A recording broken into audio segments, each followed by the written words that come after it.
Hey everybody, Nick Espinoza, your chief security fanatic here, and it is Sunday, so we are doing breaches of the week as always. And before I begin, I'd like to thank the following people that sent me a lot of these data breaches, a lot of this information. It is always appreciated, and that is David Walker, Jason Dance, Chris Fellon, Barrett Peterson, Jacqueline Wolf, and Dr. Christopher Gay. Guys, thank you so very much. And if you have a tip for me, please feel free to send it my way, and I will give you a shout out both here and on my radio show as well. And with that, let's dive right in with Colonial Pipeline. You know I've done videos and podcasts on this. I've written articles on this, etc., etc.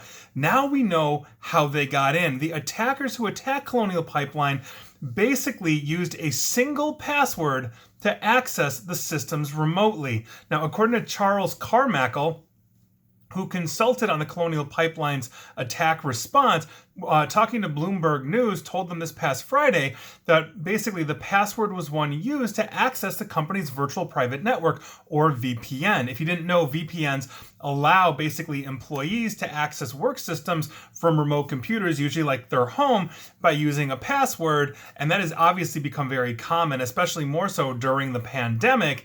But obviously they didn't lock this down. Carmichael also told basically how details of that same VPN password were then found leaked onto the dark web, meaning if you were attacking Colonial Pipeline, you might have been able to find usernames and passwords in the dark web and simply hit them. They were not enabling multi-factor authentication. If a single password was able to get through, that's obviously a huge problem, especially for a massively critical infrastructure situation and company like Colonial Pipeline is. So that's obviously a huge problem. One password got you into trouble. Moving on.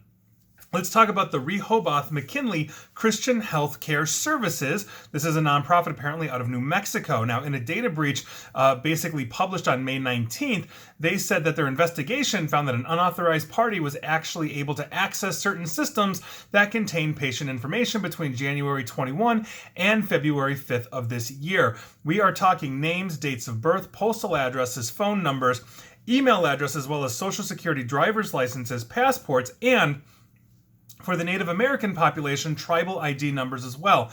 Various healthcare specific data was also involved, including health insurance information, medical records, dates of service, healthcare provider names, prescriptions, treatments, diagnosis information, billings and claims, and all of that. And so here we go. They are currently notifying everybody, obviously a huge problem. Moving on, let's talk about the Swedish Public Health Agency, and I have the actual name here in Swedish. I'm not even going to attempt to try that. I think those are umlauts, whatever that is. I'm not about to butcher your language, my Swedish colleagues and friends. Now, basically, the Swedish Public Health Agency shut down SMINet or SMINet, the country's infectious disease database, about a week ago Thursday, after it was targeted in several hacking attempts. Now, SMINet, which is also used to store electronic reports with stats on the COVID-19 infections in Sweden, was shut down that Thursday to investigate those attacks, but brought back online Friday evening, just underscoring that medical systems are constantly under attack, even though a lot of attackers have said we are going to ignore public health. So here we are. Moving on, let's talk about Fujifilm, also known as simply Fuji. They're investigating a ransomware attack that shut down portions of their network to basically prevent the spread of that, and they announced that their Tokyo headquarters suffered a cyber attack this past Tuesday night, and basically they are indicating that it's a ransomware attack that apparently started on June 1st. So heads up to you if you have anything to do with Fuji or Fujifilm. Moving on, let's talk about the Cox Media Group, which is one of the largest media conglomerates here in the United States, owning television and radio stations. Live streams for both radio and TV stations owned by Cox went down on June 3rd in what multiple sources have described as a ransomware attack. Now, this incident took place earlier that morning on June 3rd and impacted several internal networks and live streaming capabilities for Cox Media properties such as web streams and mobile apps. Official websites, telephone lines, and normal programming remain running, but live programming could not go on basically on air as scheduled. And in the aftermath of this incident, some radio and TV stations had to cancel their live programming according to tweets shared by some Cox programs host earlier in that day. So obviously a huge problem. Moving on, let's talk about Sturdy Memorial Healthcare, in Attleboro, Massachusetts. They quietly paid off a ransomware gang after a February hack that exposed patient-sensitive medical and financial data, and this is according to a statement on May 28th. Now, the incident did not affect patient care or medical devices, according to the hospital spokesperson Kathy Haig. Haig also declined to disclose the size of the ransom, the type of ransomware involved, or the number of patients that were affected in this incident. Other Massachusetts health providers basically that are aligned with Sturdy Memorial were basically swept up in this incident, and that includes Harbor Medical Associates, South Shore Medical Center, and providers affiliated with South Shore Physician Hospital Organization, according to this statement. So heads up to you if you have anything to do with Sturdy Health in Massachusetts. Moving on, let's talk about Furniture Village. This is the United Kingdom's largest independent furniture retailer. They have 54 stores across the UK. On June 3rd, they issued a statement confirming that they had experienced a cyber attack. And here we go. And they say in their notice, thankfully, to the best of our knowledge, no personal data has been lost or compromised. We're working around the clock to restore all system-related functions and all of that. So heads up to you. Basically, if you use Furniture Village and you're in the UK, you might want to check in. Moving on. Let me give you an update on Scripps. This is basically an update from their May 1st attack that I reported on.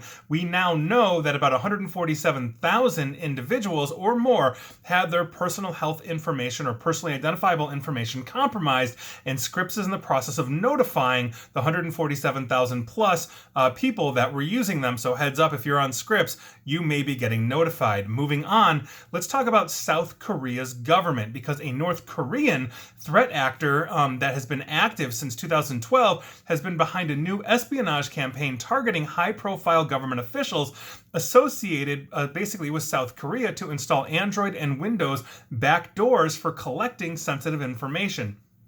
A cybersecurity firm, Malwarebytes, attributed this activity to the threat actor tracked as Kimsuki, with basically the targeted entities compromising the Ministry of Foreign Affairs of South Korea, ambassador of the Embassy of Sri Lanka to the state, International Atomic Energy Agency, their nuclear security officer, and also the Deputy Consul General at Korean Consulate General in Hong Kong. Now, the attacks also involve collecting information about other organizations and universities in South Korea, including the Korea Internet and Security Agency, Seoul National University, the Daishin Securities, and others. Malwarebytes noted that there was no evidence of active targeting or compromise, though, by this adversary at this time.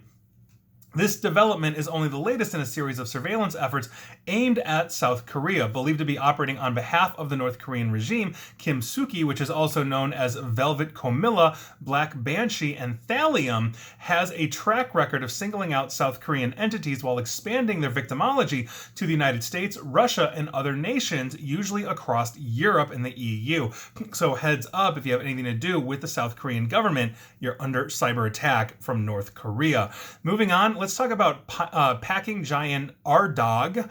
They basically said their IT systems were disrupted by a cyber attack in mid-May, but didn't specify what kind of attack that was. They're in the process of bringing all of that back online. It was supposed to be done by the end of May. So now that we're in the beginning of June, hopefully everything is back online. I don't have much more information to you on that, but obviously if I have an update, I will let you know. They are a massive corporation, and we will get to other massive corporations here later on in this broadcast, or rather this video/podcast, I should say.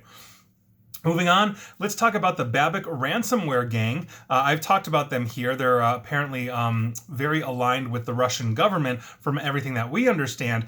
They are apparently changing up their behavior. Here's what's going on. As reported by Bleeping Computer, the Babic ransomware gang announced that it was stepping back from encrypting victims' data. Although normally this news would be welcomed, in this case, they're not actually ceasing their criminal activities, but they're planning to concentrate on data theft extortion instead of ransomware, meaning encrypting those files. And I think that's a really interesting tactic that I think we're going to see other gangs essentially go after, especially, or start using rather, especially since the Colonial Pipeline with the dark side ransomware gang and the U.S. government came down hard on them, stealing basically all of their money through Bitcoin, basically shutting them down. I think a lot of gangs are saying, well, if we're not locking them out, which basically means we're seizing operation on critical infrastructure, whether it's for a nation or for a company, we still have the data, we're still going to be effective. They will keep running, but they know we have our data, so they're going to pay for reputation damage mitigation, and therefore nobody's going to come after us because we didn't actually knock anybody out. We're just stealing the data and ransoming it back to you as an extortion scheme. And so enter extortionware into this. I think we're going to see a lot more of that in the future. Babic may be leading the way in this. Not that I'm happy or sad either way, but it would be good to see no company go down, even if their data is being stolen. Silver lining, I guess, in that one. So there you go. Moving on. Let's talk about the Woods Hole, Martha's Vineyard, and Nantucket Steamship Authority. They had a ransomware event this past Wednesday morning, a few days ago. The extent and origin right now is under investigation by the FBI and others. The safety of the vehicles was never threatened because the cyber attack didn't hit radar or GPS or anything like that, according to the Port Authority. Scheduled trips between Cape Cod, New Bedford, and the islands continued throughout Wednesday and basically continued through Thursday as well. And so the Steamship Authority posted its schedules on social media because its website was down as a result of this attack. And so they basically mentioned that customers may experience some delays during ticketing and all of that, but I believe they are completely back online now. So heads up, if you are a regular user of the Woods Hole, Martha Vineyard, and Nantucket Steamship Authority, your data may be out there in some way, shape, or form. You might want to check in.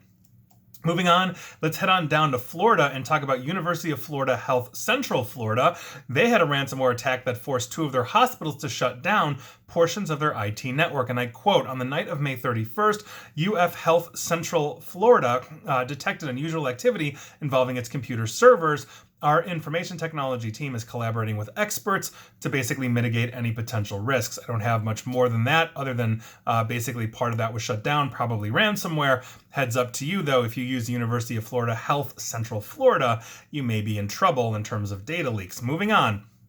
Let's talk about the chemical giant Brenntag. They're out of Germany. They quietly managed a ransomware attack incident. They are actually one of the oldest firms presently serving over 77 countries with 17,000 employees. And according to Bleeping Computer, Brenntag faced the cyber attack at their North American division earlier this May. Sources revealed the attackers managed to steal the data before encrypting. So ransomware hit.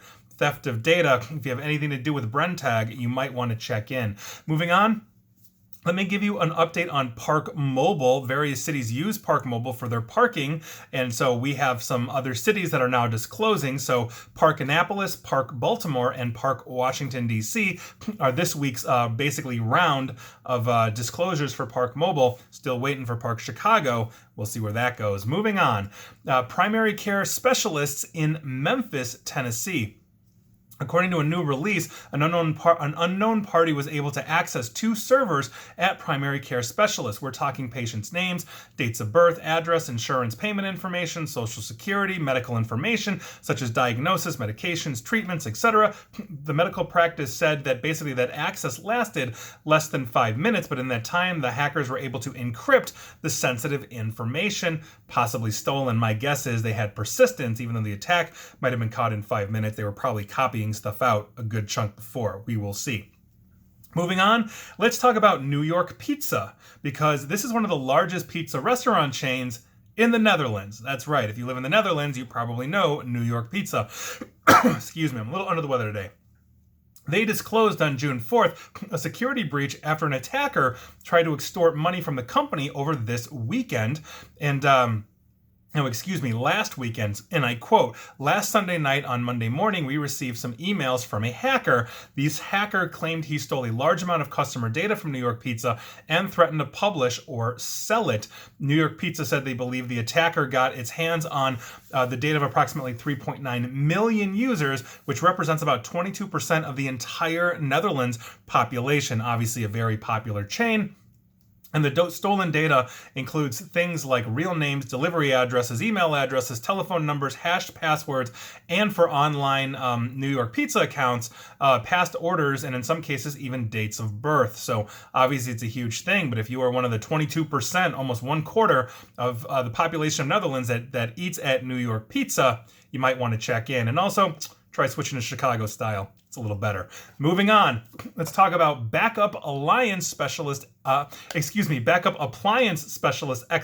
And can I just say, I don't want people yelling at me. I like New York style pizza, but Chicago style pizza is my favorite. Now, backup appliance specialist Exagrid.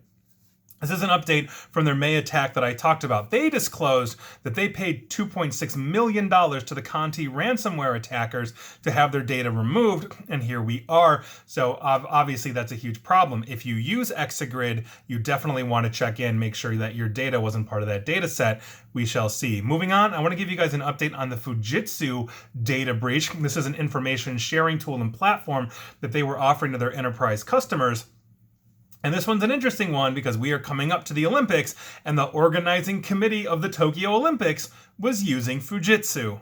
There you go. So hopefully the Olympics will be nice, safe, and secure. There's always cyber attacks surrounding the Olympics. Fujitsu is probably the first one out there that has anything to do with that, even though it's not directly targeting the Olympics. They just happen to be caught up in that.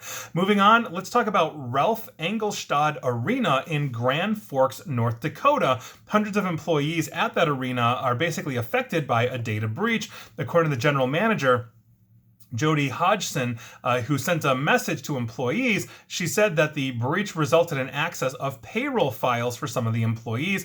About 320 employees are affected and will be getting a notification letter. And here we are. The FBI and others are investigating.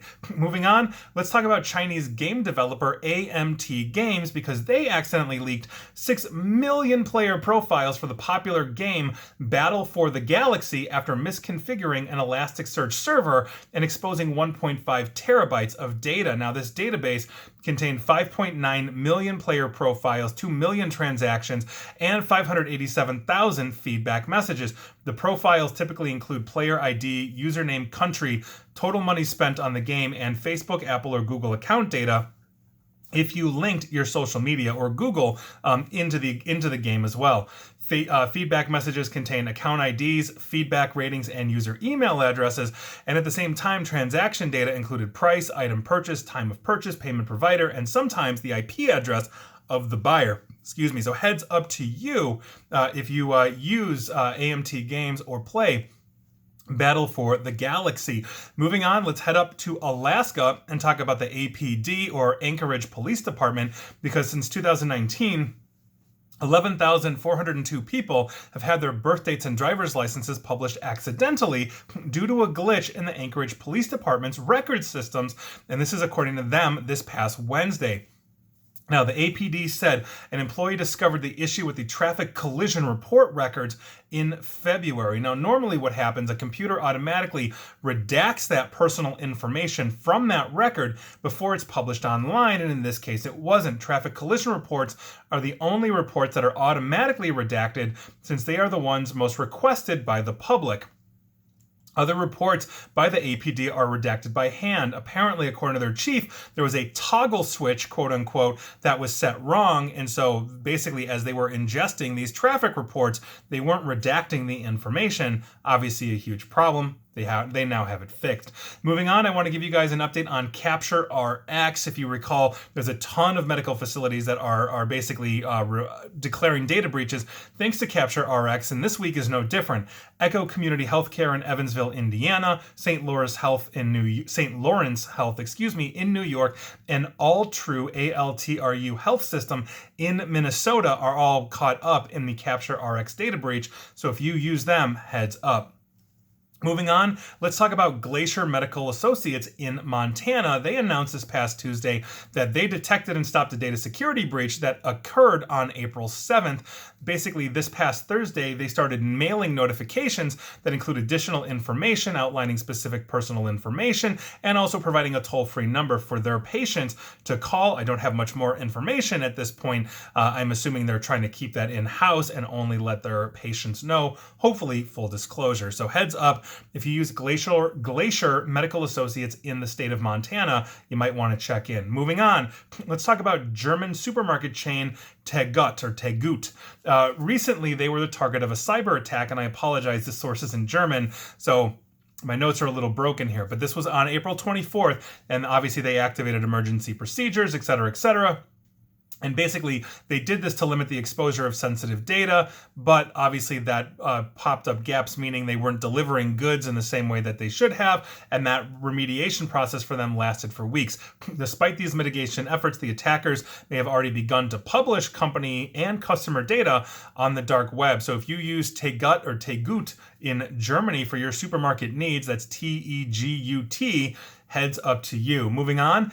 Let me give you an update from March on a company called LogicGate. They are a cloud vendor, and obviously companies by virtue of that are declaring data breaches. This week, it was Blue Cross Blue Shield of Kansas City for 47,000 customers. So if you have Blue Cross Blue Shield and you're in Kansas City, you might want to check in.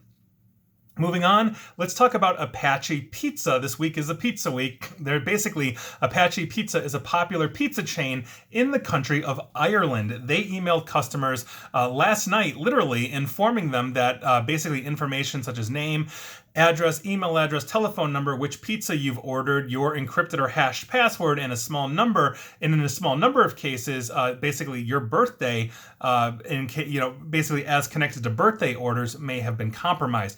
So if you're in Ireland and you enjoy Apache Pizza online, check in. Moving on, let's talk about 2020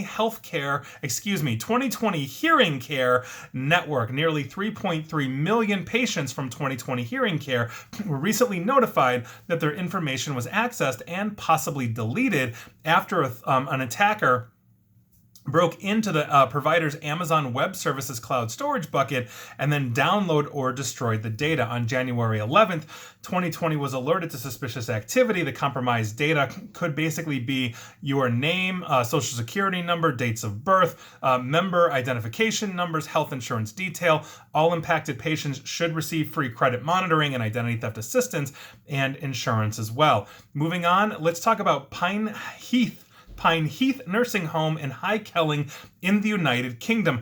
Dozens of confidential patient records, staff notes, and sensitive files have been found in a derelict and unsecured, this nursing home, and basically it's branded a serious breach of data protection.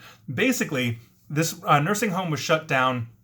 They were supposed to have it secured and locked up. It was derelict, and a reporter was able to easily just walk into the site and find a whole bunch of files just laying around of all of that sensitive material. So if you have a loved one or worked for the Pine Health Nursing Home in High Kelling, United Kingdom, you might want to check in. You may have a data breach on your hands. Moving on. Let's talk about consumer electronics retailer Audio House out of Singapore. Customers of this place basically had their personal details stolen, and we're talking names and contact numbers according to the disclosure. Audio House told customers in an email that it was basically alerted on Monday, May 31st, that a hacking group might have gained unauthorized access to its servers, and the group claimed to have accessed the database for the members and stolen information and used that information to blackmail Audio House. So heads up to you. They have 180,000 customers. That's Audio House in Singapore. Excuse me. Moving on.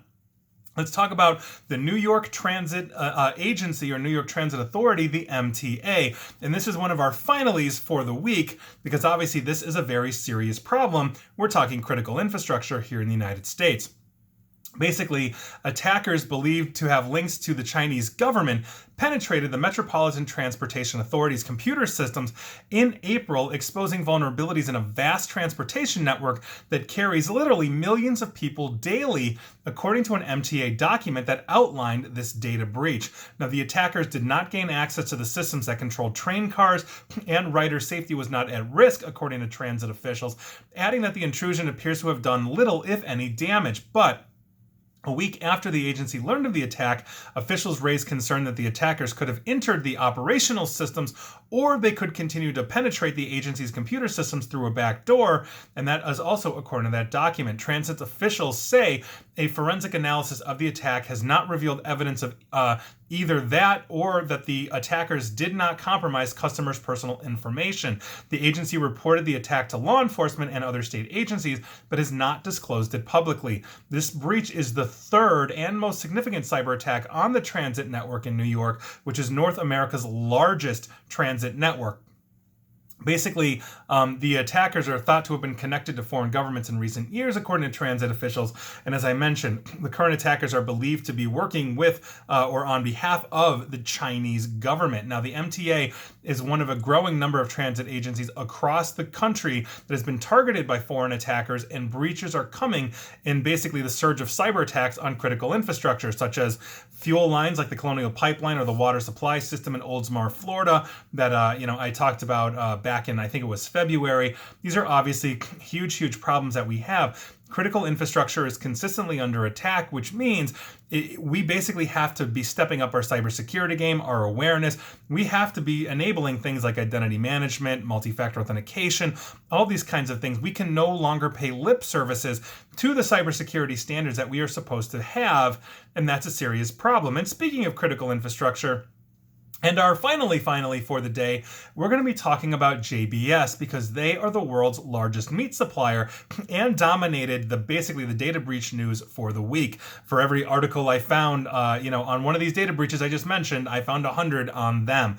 Now, this company is huge. They have 245,000 employees around the world, and they have an extensive portfolio of brands, including Swift, Pilgrim's Pride, Ciara, Moy Park, Fryboy, Primo, and Just Bear, and others. And basically they have customers in 190 countries in 6 continents.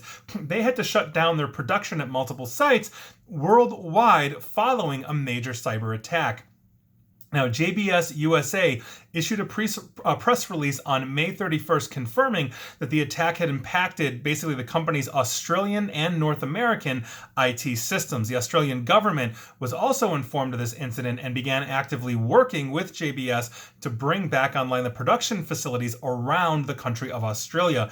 In a statement late Wednesday, the FBI attributed this attack on JBS to Rehoboth, which is a Russian-speaking gang that has made some of the largest ransomware demands in recent history. I've talked about Rehoboth quite a bit here. That's also one of the groups that we track actively in the dark web for my day job. Now, the FBI said that it would work to bring the group to justice, and obviously, if you think you're a victim of that, please contact the FBI as they're continuing to build that case.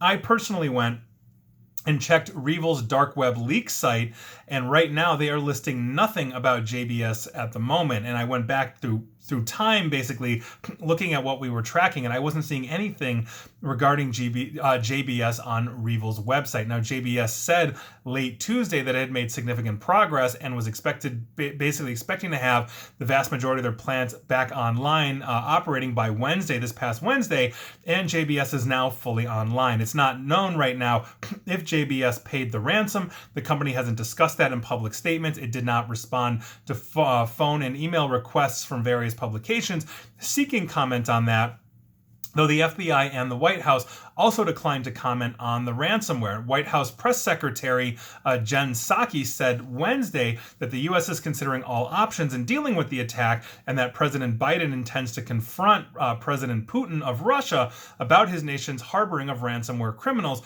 when the two meet in Europe in about 2 weeks from now. And that is obviously a very serious issue. This is not the first time that President Biden has basically come out and said, well, we're not blaming the Russian government for the Colonial Pipeline. We are blaming them for allowing these attackers essentially safe harbor in Russia's internet infrastructure. Though, to be fair, we basically have ransomware gangs attacking everybody from essentially countries all over the planet. The United States is also not immune to that, as well, as we have gangs that are operating within the United States here as well. But we have obviously a vast law enforcement that is not turning a blind eye to this. They're actively hunting these people down to basically arrest them and try to get money back for people. So that's obviously a huge thing.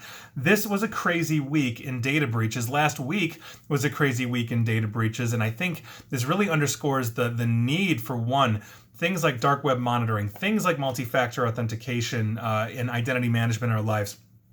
Good threat detection, good encryption, good digital rights management, and data loss prevention strategies so you can't be extorted. This is a huge thing that we have. And if you are paying lip service to this, or you haven't changed your network topology or your threat detection capability in the last 3 to 5 years, odds are you're behind, and you're probably behind a lot of your competitors that see these problems and are being proactive. We have been getting more and more calls, just anecdotally, of people saying, yeah, we just saw one of our competitors hacked, attacked. We don't want to be them. Please help. And that's a really good sign that this is being taken seriously. We just went through a national panic with Colonial Pipeline, where we saw millions of people just slamming on the eastern seaboard into gas stations, having gas stations run out, fistfights, people armed at the pumps. That was a huge, huge problem, and they shut it down because of billing. We need not just national standards and security for the federal government, we need those enforced for our critical infrastructure as well. They have to be held to the highest and most stringent standards, and there has to be contingency plans to fill those gaps if they do get hit, even if they've done everything right. Because you can do everything right and still have somebody innovate around your defenses, your strategy. That's possible.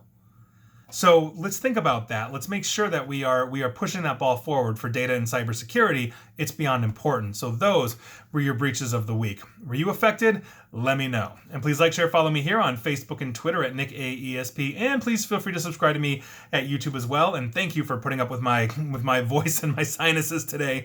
And as always, stay safe and stay online. Thanks, everyone.